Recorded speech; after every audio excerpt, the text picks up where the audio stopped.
Monsieur Florent Sidbon pour le groupe Paris en commun. Oui, Madame la maire, mes chers collègues, chers membres de l'Assemblée citoyenne, alors que votre mandat arrive ces jours-ci à échéance, je voudrais avant tout, évidemment, vous remercier pour le travail que vous avez mené, pour la qualité de vos réflexions. Vous représentez la première promotion de l'Assemblée citoyenne, une démarche participative parisienne innovante qui s'est vue récompensée en décembre 2022 au Trophée de la participation et de la concertation organisé par le think tank Décider ensemble et la Gazette des communes. Et puis, évidemment, merci beaucoup à Anouche Toragnan d'avoir impulsé ce travail.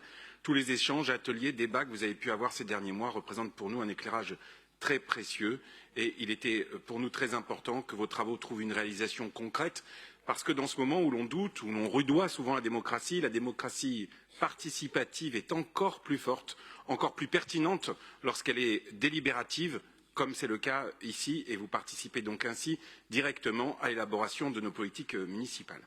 Donc je voudrais pour ma part insister sur votre vœu sur le code de la rue. Et d'abord dire une chose essentielle, qui est que c'est évidemment d'abord les piétons qu'il faut protéger, les piétons qui sont les plus vulnérables dans l'espace public, la marche qui est le premier moyen de déplacement des Parisiennes et des Parisiens, et il faut toujours le rappeler. Cependant, aujourd'hui encore, la voiture occupe la moitié de l'espace public, alors que seulement 13% des déplacements se font en voiture. Jusque dans les années 80, la voiture occupait une place centrale dans notre ville. Tous les espaces étaient destinés soit à sa circulation, soit à son stationnement.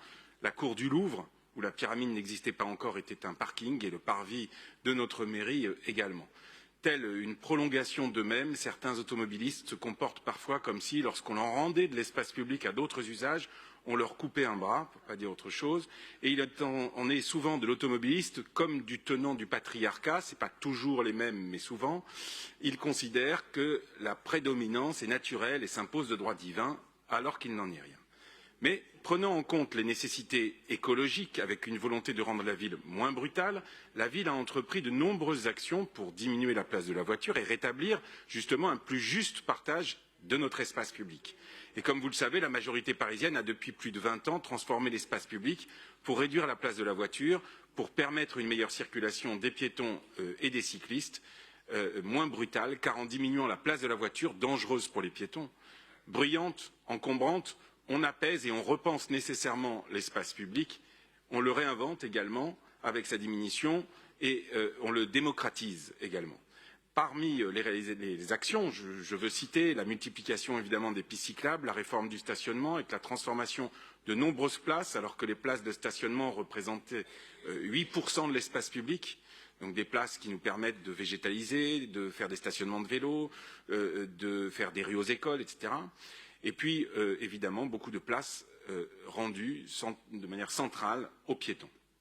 Vous prenez comme exemple les réalisations Place Gambetta. Ce point-là m'a juste surpris car il me semble qu'il existe des réalisations meilleures dans leur concrétisation, mais peu importe.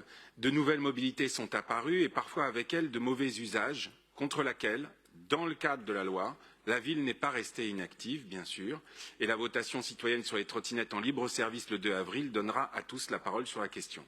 Il faut apprendre que lorsqu'on traverse n'importe quelle rue, il faut regarder bien de chaque côté, plutôt réapprendre cela, parce qu'on ne s'était pas forcément habitué à cela avec certaines rues en sens unique, mais comme maintenant il y a les vélos et les voitures, eh bien il faut regarder de chaque côté. Faire cohabiter de manière harmonieuse et respectueuse les nécessités de chacun, y compris en permettant aux professionnels, aux personnes en situation de handicap, à tous ceux qui ne peuvent faire autrement de circuler en voiture. Réduire les conflits d'usage liés au mode de déplacement, au stationnement, améliorer la signalétique, renforcer l'attention de la police municipale, mais aussi, et ça me semble le point essentiel, l'esprit civique de tous les usagers. Le code de la rue, ce sera tout cela. Dans votre vue, vous réclamez la mise en place donc, de ce code dès cet été. Le groupe Paris en commun soutient évidemment cette idée. Dans ce code, vous demandez des aménagements qui seront très utiles, comme des ralentisseurs sur les pistes cyclables pour protéger les piétons, en créant des carrefours tous à pied ou l'installation de panneaux demandant aux cyclistes de rouler au pas. Vous demandez également à ce que ce code de la rue soit largement diffusé pour que les Parisiennes et les Parisiens le connaissent et le respectent. Enfin, vous demandez que la police municipale continue ses actions de contrôle, dont il faut rappeler qu'elles ont pour principal objectif la protection des piétons. Ce code de la rue montrera la priorité qui doit être donnée aux piétons et à leur protection. C'est un enjeu majeur, nous vous remercions vivement pour cela. Et lorsque certains veulent finalement monter les différents usagers les uns contre les autres, votre proposition salutaire, née de l'intelligence propre finalement à la co-construction citoyenne, rejoignant la préoccupation bien sûr de notre maire telle qu'elle l'annonçait lors de ses vœux, nous propose de construire un nécessaire contrat social de l'espace public, et c'est une chose à laquelle nous allons, j'espère, de manière apaisée, tous contribuer. Merci beaucoup, Florence Sidbon.